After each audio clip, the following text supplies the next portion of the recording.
Welcome aboard. Welcome to the podcast. It's time for HaackTalk with Jerry Haack.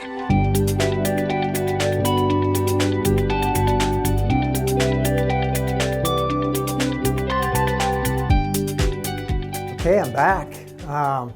What are people going to say about you at your 80th birthday party? You got 400 people there. They're celebrating your life. What are they going to say about you? Are they going to get up and talk about the impact that you made on their life? I want you to think of 4 people. And maybe, it's your grandchild, or it's somebody that's, somebody that you haven't even met yet, that through a business venture, that get up and they talk about you. What will they say? This is a gift that I'm giving you. I want you to write down, like you're sitting right there, and think of 4 people. And if you got to make it magical, make it magical. Maybe it's somebody who's passed, somebody that's deceased. But have them get up and write a tribute to you. What did they say? If you can visualize that and write it down, you can manifest it. So people, you've got an opportunity here. You've got an opportunity to live a life of purpose. Now, I don't care if you want to be the best friggin' janitor on the planet. I knew one, by the way. Everybody loved him in our school. He was engaging. He talked to him. We were respectful to him. He was respectful to us, snot-nosed little kids. But all of us have a purpose on this planet. Maybe it's to be the best mother on the planet, or the best neighbor. You have to think it through. So what would people say about you? I had the experience of somebody who, in a workshop that I put on, I just didn't feel like they were connecting. They were connecting. And then at the end of, on the second day, as a homework assignment, they have to write all this out. And the next day, there was 15 people there. He was the very last one to go, just like he had been all through the friggin' workshop. And I wasn't expecting much. And he got up, and he had a song written by his unborn son, singing about the impact that he made on him. There wasn't a dry eye in the house. It came from his heart. Now, I'm still in contact with that man in Texas. Brilliant man. And this one exercise helped him solidify the direction that he wanted to go. So there's a choice you have to make. If you really want to buy into something, buy into this. From our survivor brain is doing. It's where our saboteurs live. It creates all the stress in our body. Yeah, it helps us get stuff done, but no stress is good. From our right brain, our creative brain, that's where fear is not. Fear is in the left. But on the right, that's where all your values live.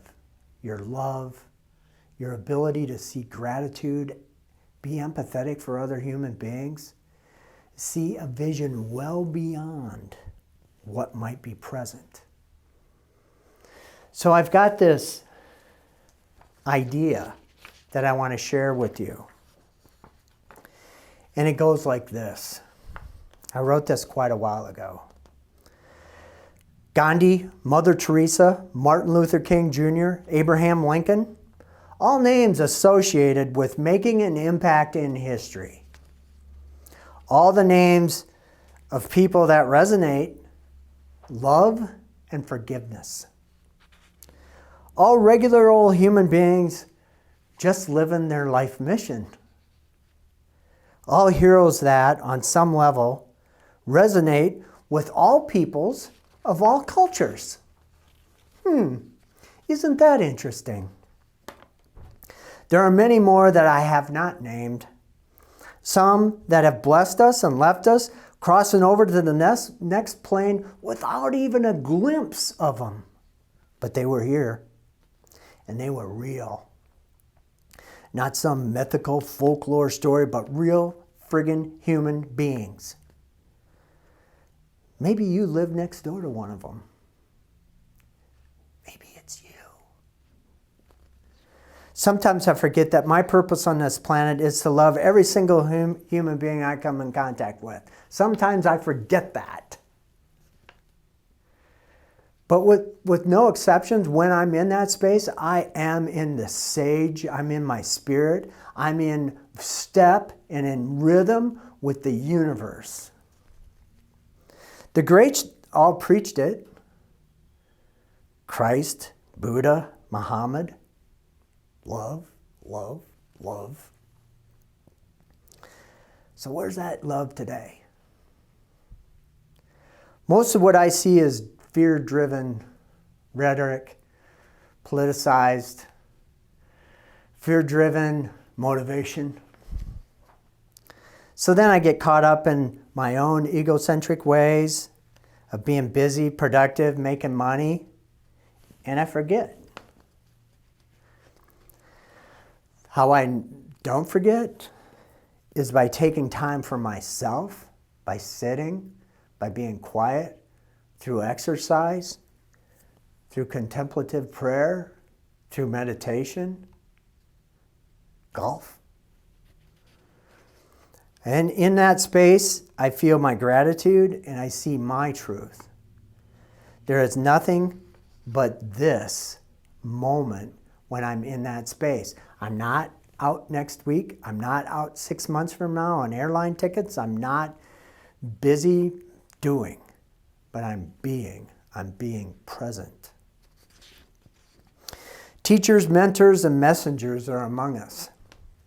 Some even write beautiful poetry and sing songs of finding peace you need from within. So I want to share that. This is a song. We were talking about the space between us all and the people who hide themselves behind a wall of illusion. Never glimpse the truth, then it's far too late when they pass away. We were talking about the love we could all share. When we find it, we try our best to hold it there with our love. With our love, we could save the world. If they only knew. Try to realize it's all within yourself. No one else can make you change, and to see you're really only very small, and life flows on within and without you.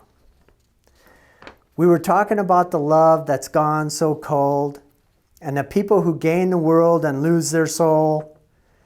They don't know. They can't see. Are you one of them?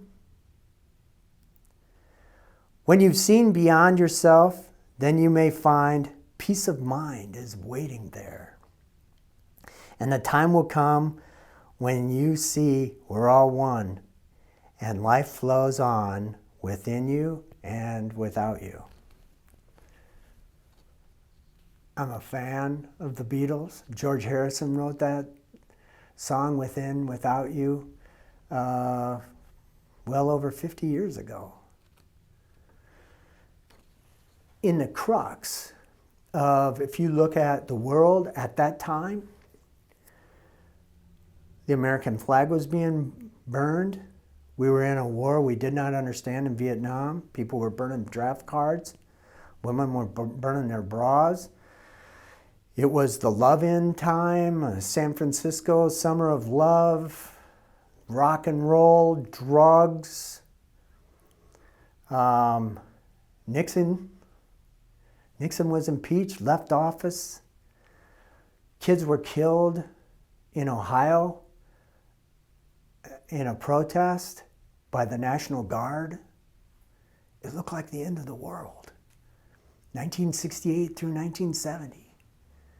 This is when this song was written. So there's so much for us to learn from that.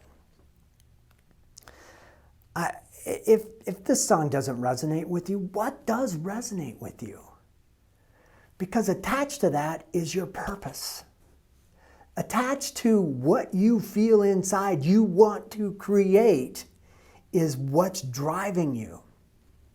And if you close your eyes or you close your mind off and you don't want to deal with the pain of it all, you're just hiding.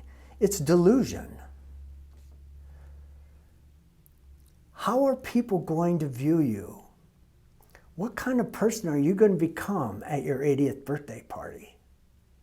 What will they be saying about you? What impact are you going to make on them? What legacy are you going to leave? Don't settle. And if you feel stressed out about this, just remember, that's all bullshit coming from your left hemisphere. Saboteurs. Breathe. Think positive. What opportunity is available to you? So I'll leave you with this. My hope and prayer is that something has and will continue to resonate in all of us so we can straighten out the madness of hate and greed that plagues us. Now, I wrote this like 5-6 years ago in a blog, and nothing is more real right now than what we got going on. If you're somebody that's sitting there waiting for this pandemic to be over, or you're just waiting for things to get back to normal, you're delusional. You're not present. Sitting and waiting for something to happen is a judgment. We just need to get present. Be in this moment. Be with each other. Lighten up. Quit hoarding toilet paper, for shit's sakes.